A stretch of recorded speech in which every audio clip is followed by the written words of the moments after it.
Hello नमस्कार दोस्तों, कैसे हैं आप सभी और कैसी चल रही है तैयारी। तो हम राजस्थान का इतिहास कर रहे थे और पहला टॉपिक था हमारा राजस्थान की प्राचीन सभ्यताएं। दो क्लास इसकी हो चुकी है, आज करेंगे क्लास नंबर 3। पहले वाली दो क्लास नहीं देखी है तो देख लीजिए, जिसमें कालीबंगा आड़ सभ्यता हमने पढ़ी है, गिलूंड सभ्यता पढ़ी है और बागोर सभ्यता के बारे में पढ़ा था। आज हम पढ़ेंगे लोहगुण सभ्यताओं के बारे में, यानी बैराट सभ्यता है, गणेश्वर सभ्यता जो है या फिर सुनारी सभ्यता है, जोधपुरा सभ्यता है, उनके बारे में हम डिस्कस करेंगे। हालांकि गणेश्वर सभ्यता लोहगुण सभ्यता नहीं है। राइट, तो करें शुरुआत। ये सीरीज हर एग्जाम के लिए इंपॉर्टेंट है, पूरा डिटेल के साथ चीजें कवर करते हैं, तो पूरा वीडियो देखिए और जो भी चीज आपको समझ में नहीं आती है वो आप कॉमेंट करके पूछ सकते हैं। बैराट सभ्यता, बैराट सभ्यता जयपुर में है और ये एक लोहगुण सभ्यता है, यानी जिस टाइम पर लोहे का प्रयोग होता था तो लोहगुण सभ्यता आती है। इसको थोड़ा सा अलग तरीके से समझते हैं क्योंकि ये इंपॉर्टेंट सीरीज है। सबसे पहले बैराट सभ्यता आती है, बाण गंगा नदी के किनारे पर आती है। ठीक है, बाण गंगा नदी के किनारे पर है और कहां पर है ये? अलवर और जयपुर की सीमा पर, एक तरीके से अलवर और जयपुर की सीमा पर आती है बैराट सभ्यता, इसीलिए इसको अलवर का प्रवेश द्वार भी कहते हैं। कभी भी अगर क्वेश्चन आता है कि अलवर का प्रवेश द्वार किसको कहते हैं तो बैराट सभ्यता कहलाती है। हालांकि प्राचीन टाइम पर जनपद काल के दौरान यहाँ पर एक जनपद हुआ करता था, मत्स्य जनपद, और इसी मत्स्य जनपद की राजधानी हुआ करती थी विराटनगर, और इसी विराटनगर को आज क्या कहा जाता है? वही विराटनगर कहलाता है बैराट सभ्यता। राइट, चलिए क्या क्या इंपॉर्टेंट है इस सभ्यता में। नॉर्मली इसकी शुरुआत होती है 1837 से। यहाँ पर 3 पहाड़ियां हैं। ठीक है, एक पहाड़ी है सबसे इंपॉर्टेंट जिसका नाम है बीजक की पहाड़ी। तो एक तो पहाड़ी है बीजक पहाड़ी, ठीक है, जिसको हम कहते थे बीजक पहाड़ी। बीजक पहाड़ी के अलावा और भी बहुत सारी पहाड़ियां हैं, लेकिन 2 पहाड़ियां और इंपॉर्टेंट आती है। एक आती है भीमजी की पहाड़ी, जिसको हम भीमजी की डूंगरी या फिर मोती डूंगरी कह देते हैं, और मोती डूंगरी को ही आप महादेव डूंगरी भी कह देते हैं। लेकिन सबसे इंपॉर्टेंट आती है बीजक की पहाड़ी। क्यों इंपॉर्टेंट है? क्योंकि इसी बीजक की पहाड़ी पर सबसे पहले एक शिलालेख मिला था यहां से। कौन सा शिलालेख मिला था? इस शिलालेख का नाम था भाबरू का शिलालेख। भाबरू का शिलालेख मिला था, और ये भाबरू का शिलालेख किसने खोजा था? कैप्टन बर्ट के द्वारा खोजा गया था, यानी कैप्टन बर्ट ने खोजा था। कब खोजा था? 1837 के दौरान खोजा गया था। जब ये भाबरू का शिलालेख मिला था तब पता लगा ये भाबरू का शिलालेख है, उस शिलालेख का संबंध किससे है? तो सम्राट अशोक जो थे, सम्राट अशोक से संबंधित है। सम्राट अशोक यानी मौर्य वंश से संबंधित, तो मौर्य काल के अवशेष मिले थे। इसी शिलालेख में पहली बार अशोक को मगध का राजा कहा गया था। एक क्वेश्चन आता है कि किस अभिलेख में अशोक को मगध का राजा कहा गया है? भाबरू के शिलालेख में। राजस्थान में सबसे पहले बौद्ध धर्म की जानकारी कहां से मिलती है? बौद्ध धर्म की जानकारी हमें बैराट से मिलती है, भाबरू के शिलालेख से। और बौद्ध धम्म संघ त्रिरत्न जो है, बौद्ध धर्म के त्रिरत्न जो है, उन्हीं की जानकारी भी हमें कहां से मिलती है? भाबरू की शिलालेख से भी मिलती है।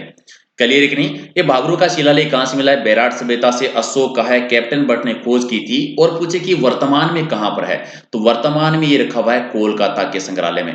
भाबरू का शिलालेख वर्तमान में कहां है? कोलकाता के संग्रहालय में 1837 में। एक तो ये खोज हुई, उसके बाद में ये ज्यादा लंबी प्रोसेस नहीं चली थी। लेकिन इस टाइम पर एक चीज आपको थोड़ा सा समझने की जरूरत है, वो ये है कि जब अशोक की जो ये भाषा क्या लिखा हुआ था, इसको समझने का प्रयास इसी टाइम पर किया गया था। तो नॉर्मली अशोक के जो अभिलेख है उनको पढ़ने का श्रेय जो जाता है वो जाता है प्रिंस जेसेफ को जाता है, जिन्होंने 1837 में सबसे पहले अशोक को अभिलेख पढ़ने में सफलता हासिल की थी। बाद में आपको याद होगा ये घटना 1837 की है। 1871 में घटना घटित होती है। क्या थी? 1871 में पहली बार राजस्थान में पुरातात्विक सर्वेक्षण की शुरुआत होती है ACL कालाइल के द्वारा। तो उन्होंने यहाँ पर एक और शिलालेख खोजा। जो दूसरा शिलालेख इसी बीजक की पहाड़ी पर खोजा गया, उसका नाम दिया गया बीजक कह दीजिए या बैराट शिलालेख। बीजक शिलालेख या जिसको हम कहते हैं बैराट शिलालेख कहा जाता है। ये भी अशोक का था दूसरा शिलालेख। इस बैराट शिलालेख की खोज किसने की थी? ACL कलाइल के द्वारा की गई थी। और ACL कलाइल कौन है? ACL कलाइल वही है जिन्होंने 1871 में सबसे पहले राजस्थान में पुरातात्विक सर्वेक्षण की शुरुआत की थी। हालांकि इस बैराट शिलालेख की जो खोज हुई थी ये 1877 में हुई थी। वर्तमान में दोनों ही बैराट शिलालेख और भाबरू का शिलालेख कोलकाता संग्रहालय में आते हैं। चलिए, 2-3 इंपॉर्टेंट चीजें हुई। और यहां से इसी पहाड़ी पर हमें क्या क्या देखने को मिला था? 2 शिलालेख मिलने की अलावा इसी बीजक की पहाड़ी से हमें एक सबसे पहले बौद्ध स्तूप यानी बौद्ध मंदिर मिले थे। सबसे पहले या सबसे प्राचीन बौद्ध मंदिर के जो अवशेष मिलते हैं, बौद्ध स्तूप के जो अवशेष मिलते हैं, वो कहां से मिलते हैं? बिज्ज की पहाड़ी बैराट से ही देखने को मिलते हैं सबसे पहले। यहीं पर एक और भीमसेन डूंगरी पहाड़ी है जिसपे बहुत बड़ा सा गड्ढा बना हुआ है, और ये गड्ढा जो है जिसको नाम दिया गया है भीमताल। और भीमताल कहां पर है? भीमताल भी यहाँ पर बैराट में है। नॉर्मली माना जाता है कि पांडव जो थे वो वनवास के टाइम पर नॉर्मली जो है नॉर्मली यहाँ पर आए थे, और यहीं पर जो विराट नगर के राजा थे विराट, उन्हीं का एक साला था, इनकी रानी का भाई जो सेनापति था कीचक, उन्होंने द्रौपदी के साथ दुर्व्यवहार किया था, जिसकी वजह से उनको मृत्युदंड दे दिया गया था। और बाद में जब द्रौपदी को प्यास लगी थी तो उसी के लिए भीम ने पैर से नॉर्मली एक खड्डा करके उनके लिए जल निकाला था, और उसी खड्डे में जब भी वर्तमान में जल भी भरा रहता है और उसी को भीमताल कहा जाता है। चलिए, और क्या क्या चीजें मिली थी जो बैराट सभ्यता को बाकी सभ्यताओं से अलग बनाती है? सबसे पहले इतनी चीजें तो, ये भाबरू का शिलालेख है, बैराट का शिलालेख है, ये तो शुरुआती टाइम की बात है। लेकिन मूल रूप से इसकी जो शुरुआत हुई थी उत्खनन का काम, वो सबसे पहले 1936-37 में हुआ था, और ये सबसे पहले किया था दयाराम साहनी जी ने। और बाद में विस्तार रूप से इसका उत्खनन जो हुआ था 62-63 में, वो दो व्यक्ति के द्वारा, एक थे नीलरतन बनर्जी और दूसरे थे कैलाश नाथ दीक्षित जी, जिन्होंने इनका उत्खनन किया था। क्लियर है? और यहां से में 1837 में कैप्टन बट ने मौर्य सम्राट अशोक की भाबरू का शिलालेख की खोज की थी, जो वर्तमान में कलकत्ता के संग्रहालय में रखा हुआ है। इसके अलावा इसी शिलालेख में सबसे पहले अशोक को मगध का राजा कहा गया है। बुद्ध धम्म संघ त्रिरत्न की जानकारी यहां से मिलती है। बिज्ज की पहाड़ी है, भीम जी की डूंगरी है, महादेव जी की डूंगरी जिसको मोती डूंगरी भी कहते हैं, क्योंकि अशोक के शिलालेख मिले हैं, तो यानी मौर्य काल की जानकारी मिलती है। और हमें महाभारत की भी जानकारी मिलती है, महाभारत के टाइम की, क्योंकि पांडवों ने यहाँ पर अज्ञातवास बिताया था। क्लियर नहीं? और क्या क्या मिला था? यहां से टोटल 36 मुद्राएं मिली थी। इन मुद्राओं में दो टाइप की मुद्रा बहुत इंपॉर्टेंट थी। टोटल कितनी? 36 मुद्रा। इनमें 8 मिले थे पंचमारक चांदी के सिक्के। पंचमारक मुद्रा कह दीजिए, आहत मुद्रा कह दीजिए, सबसे प्राचीन मुद्रा जो है उसको पंचमारक मुद्रा या आहत मुद्रा कहा जाता है। तो यहां से सिंपल से क्वेश्चन आता है कि राजस्थान में चांदी के पंचमारक सिक्के या चांदी की आहत मुद्रा कहां से प्राप्त हुई है? तो बैराट से हुई है। यहीं से 28 हमें इंडो ग्रीक के सिक्के, इंडो ग्रीक को आप यूनानी सिक्के कह दीजिए, हिंद यवन सिक्के कह दीजिए, इंडो ग्रीक सिक्के कह दीजिए। और यहीं से यूनानी शासक थे मिनेडर, जिन्होंने आक्रमण भी किया था यहाँ पर, इन्हीं की यूनानी शासक मिनेडर की टोटल 16 मुद्राएं यहाँ से देखने को मिलती है। ये क्वेश्चन आपके एग्जाम में बहुत बार आया है कि यूनानी शासक मिनेडर की मुद्रा कहां से मिली थी? बैराट से। एक क्वेश्चन कल मैंने करवाया था, अगर आपको याद है, यूनानी देवता या शासक अपोलो की मुद्रा कहां से मिलती है? तो अपोलो का नाम लेते ही आपका माइंड में क्या आना चाहिए? आहार से। और मिनेटर की मुद्रा कहां से मिलती है? बैराट से देखने को मिलती है। और क्या क्या मिला था? दो तीन चीजें बहुत इंपॉर्टेंट थी यहां से। पहली तो, एक तो यहां से में संख लिपि के प्रमाण मिले। बहुत बार क्वेश्चन आता है कि संख लिपि के प्रमाण कहां से मिलते हैं। दूसरा, यहां पर जो मुद्रा मिली थी ये सूती कपड़े में लिपटी हुई थी, तो आप कह सकते हैं सूती कपड़े के अवशेष कहां से मिले हैं? तो सूती कपड़े के अवशेष यहां से मिले। एक और क्वेश्चन जो बहुत बार रिपीट होता है वो आता है स्वर्ण मंजूषा। स्वर्ण मंजूषा यानी सोने का एक कलश मिला था, जिसे माना जाता है कि बुद्ध की अस्थियां थी। तो ये तीन चीज जो बहुत बार रिपीट हुई है, संख लिपि, सूती कपड़े के अवशेष, स्वर्ण मंजूषा और 36 मुद्राएं कहां से मिलती है? यहीं से। सबसे प्राचीन बौद्ध मंदिर या बौद्ध स्तूप की जानकारी कहां से मिलती है? बैराट सभ्यता से मिलती है। यहां से जो मृत बाण थे, इन मृत बाण पर स्वास्तिक का चिन्ह बना हुआ था। ठीक है, स्वास्तिक का चिन्ह बने हुए मृत बाण जो मिलती है, हालांकि स्वास्तिक का चिन्ह हमें कालीबंगा सभ्यता से भी मिलता है, लेकिन मृत बाण पर जो स्वास्तिक चिन्ह मिला था ये हमें बैराट सभ्यता से देखने को मिलता है। क्लियर है कि नहीं बेसिक? इसके अलावा यहां से में शैलाश्रम मिले थे। शैलाश्रम में अलग अलग चित्र बने हुए थे। ये लोहयुगीन सभ्यता थी, तो हमें लोहे के बहुत सारे औजार मिले थे। तो माना जाता है ये पहले कारखाना हुआ करता था, औजारों का यहाँ पर कारखाना हुआ करता था। इसी के पास में जोधपुरा एक सभ्यता है जयपुर में, वहां से भी लोहयुगीन सभ्यता है। लोहे के जो औजार मिले थे तो वो भी एक लोह बनाने का कारखाना, औजार बनाने का एक कारखाना हुआ करता था। इसके अलावा यहीं से 1999 में विजय की पहाड़ी से अशोक के टाइम के बौद्ध मंदिर, स्तूप यानी बौद्ध मठ खोजे गए थे, जो कि हीनियन शाखा से थे। यहाँ पर एक चीज याद करनी है, एक चीनी यात्री थे हेनसांग, आपको याद होगा। हेनसांग जो है ये हर्षवर्धन के टाइम पर भारत आए थे। उन्होंने राजस्थान के दो क्षेत्रों की यात्रा की थी, भीनमाल की और बैराट की। बैराट में 634 के दौरान ये आए थे। जब ये आए थे तो उन्होंने उल्लेख किया था कि यहाँ पर टोटल मठों की जो संख्या थी वो 8 थी। ठीक है। इनका वर्णन मिलता है कि बैराट में कितने मठ थे, 8 मठ थे। तो एक क्वेश्चन भी आता है कि हेन सांग ने राजस्थान के कौन से क्षेत्रों की यात्रा की थी। तो एक तो भीरमाल हो गया और एक यहाँ पर बैराट हो गया है। क्लियर है। यहाँ की सभ्यता जो थी वो ग्रामीण सेंस करती थी। पाषाण कालीन यहाँ से हथियार मिलते हैं क्योंकि यहाँ पर हथियार निर्माण का एक बहुत बड़ा कारखाना स्थित था। मिट्टी की बनी हुई ईंटों का प्रयोग यहाँ पर ज्यादा होता था। सुकालीन और कुषाण कालीन अवशेष यहाँ से मिलते हैं। सूती कपड़े के अवशेष मिलते हैं।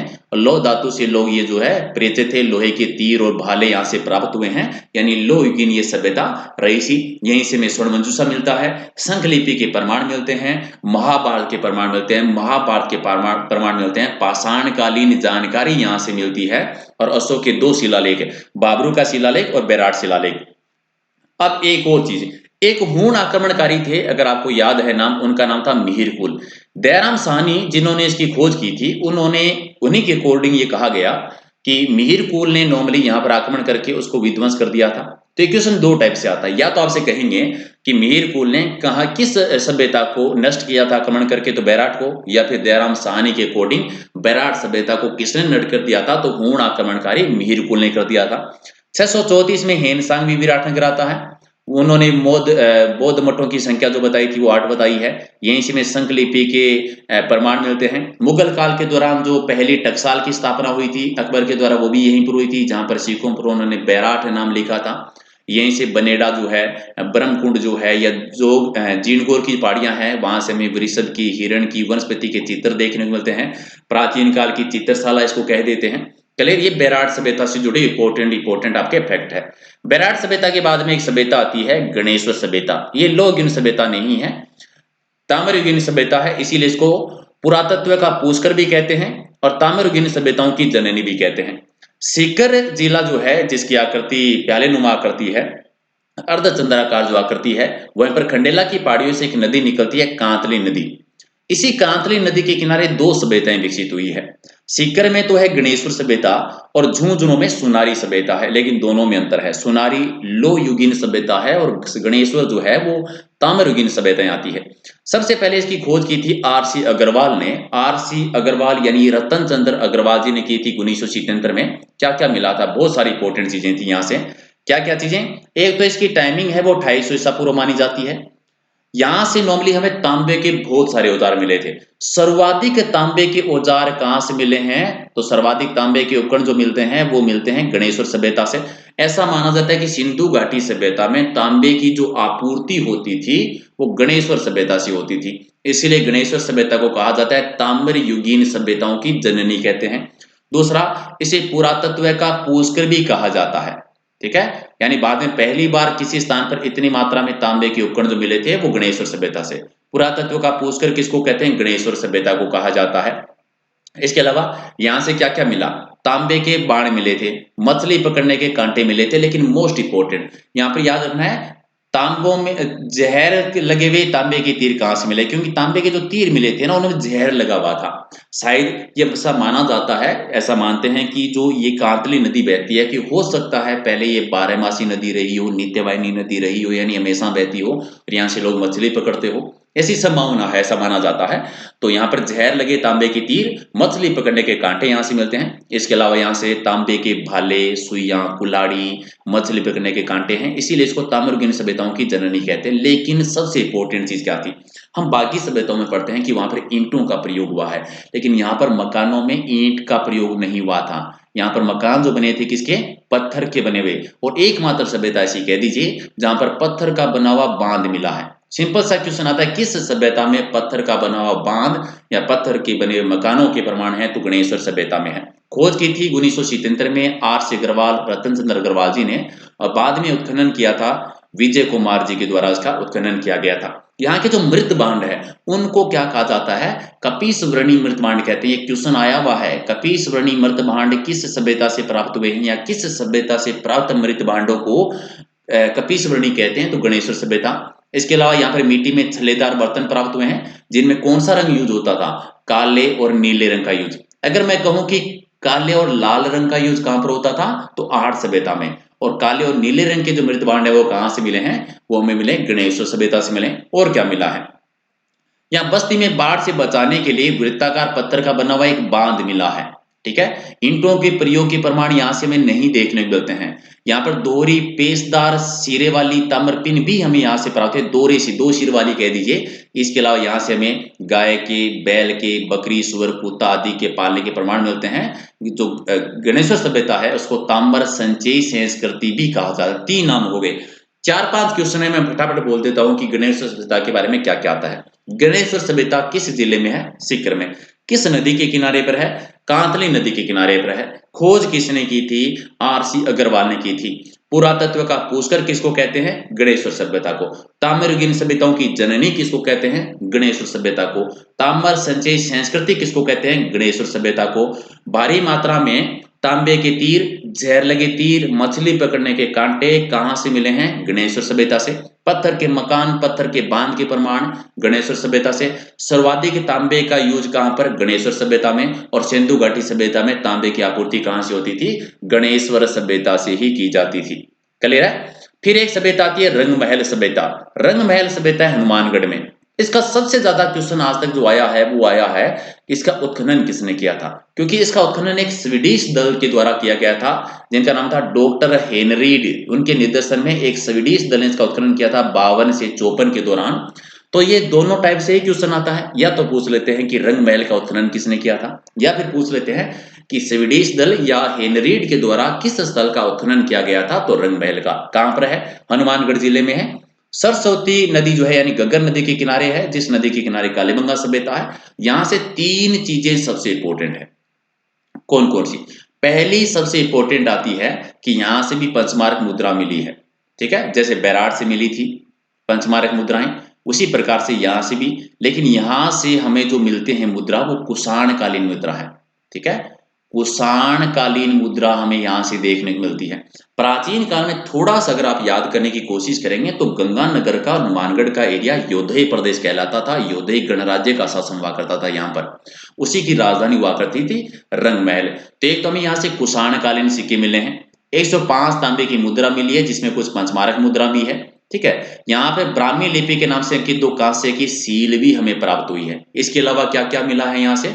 सबसे इंपॉर्टेंट जो चीज जो बाकी सभ्यताओं से अलग बनाती है वो है गुरु शिष्य की मूर्ति, जो सबसे ज्यादा बार रिपीट हुआ है कि गुरु शिष्य की मिट्टी की मूर्ति कहां से मिली है? तो गुरु शिष्य की मिट्टी की मूर्ति हमें मिलती है रंगमहल से। दूसरा एक आता है गांधार शैली की मृत बांड कहां से मिले हैं? तो गांधार शैली की मृत बांड कहां से? रंगमहल। 3 चीज रट लेना सबसे ज्यादा, गांधार शैली की मृत बांड कहां से मिलते हैं, गुरु शिष्य की मूर्ति कहां से मिलती है, और स्वीडिश दल हेनरी रीड ने किस सभ्यता का उत्खनन किया था?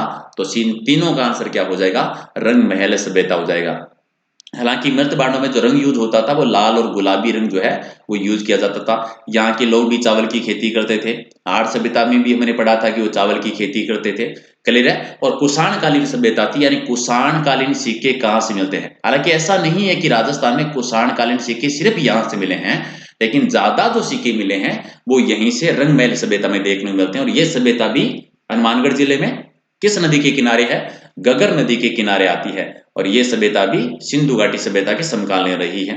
एक शब्द आता है ओजियाना सभ्यता, कहां पर है? भीलवाड़ा में। इसका सबसे ज्यादा क्वेश्चन सिंपल सा एक ही आता है, क्योंकि ज्यादा कुछ चीजें यहां से मिली नहीं थी।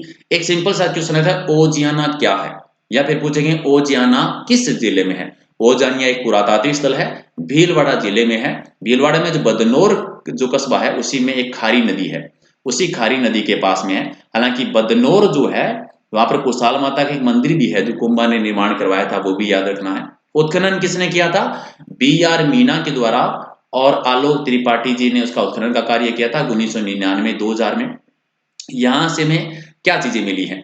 जो एक इंपॉर्टेंट चीज जो बनी है जो बाकी से अलग बनाती है वो है यहाँ से गाय की मृण मूर्तियां। वृषभ और गाय की मृण मूर्तियां कहां से प्राप्त हुई है? 2 बार ये क्वेश्चन आया हुआ है, सीधा वैसा का वैसा याद रख लो कि वृषभ और गाय की मृण मूर्तियां कहां से? ओजियाना से प्राप्त हुई है। ओजियाना कहां पर है? भीलवाड़ा जिले के अंतर्गत आता है। एक सभ्यता है नगरी, नगरी है चित्तौड़गढ़ में। ठीक है, प्राचीन काल में इसको कहते थे मध्यमिका कहा जाता था, और ये बेड़स नदी के किनारे हुई है। बेड़स नदी यानी आहड़ नदी जो है, इसी नदी के किनारे आहड़ सभ्यता विकसित हुई थी। इसी नदी के किनारे नगरी सभ्यता है। प्राचीन काल में चित्तौड़गढ़ वाला एरिया जो है वहां पर एक जनपद हुआ करता था, सीवी जनपद। और इसी सीवी जनपद की राजधानी कौन सी थी? सीवी जनपद की राजधानी थी नगरी, जिसको मध्यमिका कहा जाता था या मध्यमिका कहा जाता था। अगर आपसे मैं कहूं कि सीवी जनपद के सिक्के कहां से मिले हैं, तो आप सिंपली कह दोगे कि सीवी जनपद की राजधानी अगर यही थी तो सिक्के भी यहीं से मिले होगी। बिल्कुल सही है। उत्खनन किसने किया? डी.आर. भंडारकर जी के द्वारा किया गया था 1904 के दौरान। 1904 में डी.आर. भंडारकर जी ने किया था। और क्या क्या मिला है? सीवी जनपद के सिक्के मिले हैं, गुप्तकालीन सिक्के भी मिले हैं। लेकिन यहाँ पर एक चीज जो आपको विशेष तौर पर नोट करनी है कि गुप्तकालीन सिक्के यहां से भी मिले हैं, लेकिन कभी अगर आपसे पूछ ले कि सर्वाधिक गुप्तकालीन सिक्के कहां से मिले हैं, तो आपका आंसर होगा सर्वाधिक गुप्तकालीन सिक्के मिले हैं बयाना से। कहां से मिले हैं? बयाना से मिले हैं, जो कि भरतपुर जिले में है। प्राचीन नाम इसका मध्यमिका था। कहां पर मिलता है? पंतजलि के महाभाष्य में। अब यहां से क्यों अब तक आपका क्वेश्चन आया है, वो क्वेश्चन क्या आया है? अब तक क्वेश्चन ये आया है कि पंतजलि के महाभाष्य में किस पुरातात्विक स्थल की जानकारी मिलती है, या फिर पूछते हैं कि नगरी का प्राचीनतम उल्लेख किस ग्रंथ में है, तो महाभाष्य में है। महाभाष्य की रचना किसने की थी? पंतजलि के द्वारा की गई थी। और क्या क्या मिला है? यहां से हमें एक गोसुंडी का अभिलेख मिला है, जो लगभग दूसरी शताब्दी का है। गोसुंडी का अभिलेख यहां से मिलता है। यहीं से हमें कुषाण कालीन स्तर की जानकारी देखने मिलती है। नगरी की जो खोज की थी वो एक्चुअल में 1872 में कालाइल के द्वारा की गई थी। कालाइल कौन है? ACL कालाइल, जिनको राजस्थान में पुरातात्विक सर्वेक्षण करने का श्रेय जाता है। यहीं से 4 चक्राकार हमें कुएं भी देखने को मिलते हैं। ठीक है, कहां से? नगरी सभ्यता से। क्लियर है। नेक्स्ट हमारी सभ्यता आती है, वो आती है सुनारी सभ्यता। सुनारी है झुंझुनू में कांतली नदी के किनारे पर है। ये एक लौह युग सभ्यता है। ये दो चीजों के लिए सबसे ज्यादा प्रसिद्ध है। एक तो लोहा गलाने की भट्टियां कहां से मिली, एक लोहे का प्याला कहां से मिला था। दो चीजें सबसे ज्यादा बार आपके एग्जाम में पूछी गई है, लेकिन सारी चीजें डिस्कस करते हैं। सुनारी सभ्यता कांतली नदी के किनारे, और इसी कांतली नदी के किनारे गणेश्वर सभ्यता भी हमने पढ़ी थी। ये झुंझुनू में है। इसकी खोज राजस्थान का पुरातात्विक विभाग ने की थी 1980-81 में। क्या मिला था? मेन चीज, लोहा गनाने की प्राचीनतम भट्टियां कहां से मिली। लेकिन याद रखना है, ये भट्टियां जोधपुरा से भी मिलती है। जोधपुरा एक सभ्यता का नाम है। कहां पर है ये जोधपुरा? साबी नदी के किनारे जोधपुरा जयपुर जिले में आती है, तो वहां से भी मिलती है। याद रखना है, कंफ्यूजन नहीं होना है। ठीक है। यहां से मृत बाण जो मिले थे वो सलेटी रंग के मिले थे। मातृ देवी की मणमूर्तियां मिली थी। दान संग्रहण का कोठा मिला था, यानी धान इकट्ठा करने का कोठा। गोरे और कोठा आपको याद होगा, आर्य सभ्यता में भी हमने पढ़ा था, तो मिस मत कर देना। यहां से मौर्य कालीन अवशेष भी मिलते हैं। अच्छा, इसके अलावा मौर्य कालीन अवशेष कहां से मिले थे? बैराट से। बैराट के अलावा अगर मैं कहूं कहां से मिले थे, तो आप कहोगे सर नो, भरतपुर से भी मिले थे और सुनारी से भी देखने को मिलता है। इसके अलावा यहाँ से जोधपुरा, नो, सुनारी में सूंग और कुषाण कालीन अवशेष भी मिलते हैं। यहाँ के लोग चावल का उपयोग करते थे, घोड़े से रथ खींचते थे। और यहाँ से नॉर्मली हमें लोहे के तीर, लोहे के भाले मिले हैं, लोहे का कटोरा। लेकिन इस कटोरे की मुख्य विशेषता क्या थी? प्याले नुमा मिला था। पूरे भारत में एकमात्र प्याले नुमा लोहे का कटोरा कहां से मिलता है? सुनारी सभ्यता से मिलता है, जो कि झुंझुनू में है। क्लियर है। दो तीन ही चीजें याद रखनी है, ज्यादा यहां से आपके क्वेश्चन नहीं आते। एक है जोधपुरा सभ्यता, इसके दो क्वेश्चन सबसे ज्यादा आते हैं। एक तो सबसे ज्यादा बार पूछा जाता है जोधपुरा कहां पर है, क्योंकि नॉर्मली आप लोग रीजनिंग ज्यादा लगाते हैं ना, तो जोधपुरा का नाम लेते जोधपुर चले जाते हैं। तो ये साबी नदी के किनारे पर है और जयपुर जिले में है। लौह सभ्यता है। क्या क्या विशेषता है? ये नॉर्मली जो बेराट सभ्यता थी उसका कारखाना हुआ करता था, लोहे के यहाँ पर औजार बनाए जाते थे। ठीक है, इसलिए कहते हैं कि लोहे समेत धातु का निष्करण करने की भट्टियां मिली है। तो लौह गलाने की भट्टियां यहां से भी है, लौह गलाने की भट्टियां सुनारी से भी मिलती है। सबसे पहले मानव ने घोड़े का उपयोग और रथ खींचना जो शुरू किया था, वो माना जाता है जोधपुरा से ही किया था। ठीक है। और चीज क्या थी?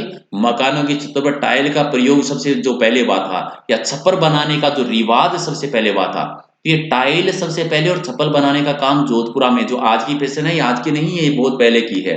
टाइल लगाना, छप्पर बनाना, ये जोधपुरा सभ्यता में बहुत पहले हुआ करता था। चलिए कि नहीं, यहाँ से में मौर्य कालीन अवशेष भी मिलते हैं। तो मेन चीज यहाँ पर यही रखना है कि लोहे के औजार मिले हैं, लोग लाने की भट्टियां मिली है, लौह सभ्यता है।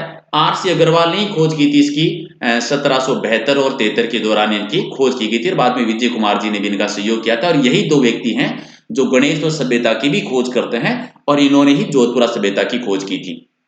ठीक है। तो सुनारी सभ्यता हमारी हो गई है। एक है तिलवाड़ा। तिलवाड़ा बाड़मेर का एक क्वेश्चन अगर आप याद रख लेंगे। बागोर सभ्यता जब मैंने पढ़ाई थी, तो बागोर सभ्यता जहां से राजस्थान में सबसे प्राचीन पशुपालन के साक्ष्य मिलते हैं, तो मैंने कहा था कि बागोर है मध्य पाषाण कालीन स्थल, और उसी टाइम पर मैंने कहा था कि मध्य पाषाण कालीन स्थल एक और आता है तिलवाड़ा बाड़मेर। यानी अगर ये मध्य पाषाण कालीन का स्थल है, मतलब ये सिंपल सा है कि यहाँ पे पशुओं के अवशेष मिले हैं, तो यहाँ पर मानव की अस्थिति तो मिली है, मृत पशुओं के अवशेष भी मिले हैं, अग्निकुंड भी, कितने, एक, यहाँ से एक अग्निकुंड मिलता है। लेकिन अगर आपसे कहे कि 7 अग्निकुंड कहाँ से मिले हैं, तो आंसर क्या हो जाएगा, 7 अग्निकुंड मिलते हैं कालीबंगा से। ठीक है, यानी उत्तर पाषाण के अवशेष यहाँ से देखने को मिलते हैं। इससे खोज जो की थी नॉर्मली लूनी नदी के किनारे पर है, राजस्थान राज्य पुरातात्विक विभाग है, उन्होंने 67-68 में खोज की थी, लेकिन उत्खनन बाद में जो विस्तार रूप से किया था वो EN मिश्र जी के द्वारा किया गया था। टाइमिंग मानी जाती है 500 ईसा पूर्व से लेकर 200 ईसा पूर्व तक नंबर है। यहाँ पर ताम्र पाषाण कालीन स्थल भी रहा है, यानी पाषाण काल के बाद में उत्तर पाषाण काल यानी नौ पाषाण के अवशेष भी मिलते हैं, और बाद में हमें ताम्र पाषाण कालीन अवशेष भी यहाँ से देखने को मिलते हैं। लेकिन मूल रूप से जो ज्यादातर क्वेश्चन आएगा वो यही आएगा कि मध्य पाषाण कालीन स्थल कौन कौन से राजस्थान में, तो बागोर भी हो सकता है और तिलवाड़ा भी हो सकता है, तो उसी के अकॉर्डिंग चीजों को आपको याद रखना है। क्लियर है? हालांकि सारी सभ्यता तो पॉसिबल नहीं है इस क्लास में पूरा होना, लेकिन हाँ नेक्स्ट क्लास में हम इस सभ्यता वाला टॉपिक जो है उसको पूरा कर देंगे। और एक चीज और जो मैं कहना चाहता था नॉर्मली, वो ये थी कि कल से मैं दोबारा एक लाइव टेस्ट की सीरीज की शुरुआत कर रहा हूं 8 बजे, और ये टॉपिक वाइज टेस्ट सीरीज रहेगा, और इसका पहला टॉपिक यही होगा, कौन सी, राजस्थान की सभ्यताएं। 100 क्वेश्चन का टेस्ट करेंगे कल 8 बजे, रेडी रहना कि 100 क्वेश्चन का टेस्ट होने वाला है। क्योंकि कल एक वीडियो मैं 4 बजे अपलोड कर दूंगा, जो बाकी बची हुई सभ्यताएं हैं, क्योंकि मेन सभ्यताएं हो गई है, अब छोटी छोटी सभ्यताएं हैं जो एक एक दो दो लाइन के जो सिंपल सा क्वेश्चन आएगा उसी प्रकार की, तो वो भी कल कवर हो जाएगा। तो आपको सीरीज कैसी लग रही है कमेंट करके आप जरूर बता देना, क्योंकि आप लोगों के कमेंट के अनुसार ही मैं नॉर्मली आगे की सीरीज है वो बना रहा हूं। हालांकि मेरा पूरा प्लान है कि राजस्थान की हिस्ट्री को ऐसे ही पूरा कंप्लीट करेंगे, थोड़ा सा स्पीड के साथ जरूरी है क्योंकि टाइम भी वैसे कम है और सिलेबस बहुत लंबा है। तो PDF आप लोग ले लेना, रिवीजन कर लेना एक बार, बाकी का सारे फैक्ट मैंने साथ में ऐड कर लिए हैं, तो आपको दिक्कत तो वैसे भी नहीं होगी। लेकिन फिर भी कोई डाउट रह जाए, कोई चीज समझ में नहीं आए, तो कभी भी आप कमेंट करके पूछ सकते हैं। टेलीग्राम पे पूछ लीजिए, इंस्टाग्राम का लिंक है वो भी ज्वाइन कर सकते हैं, फेसबुक का लिंक है तो वो भी आप है वो ज्वाइन कर सकते हैं। तो ठीक है, चलिए मिलते हैं अगले वीडियो में कुछ और इंपॉर्टेंट फैक्ट के साथ, कुछ और इंपॉर्टेंट सभ्यताओं के साथ। धन्यवाद।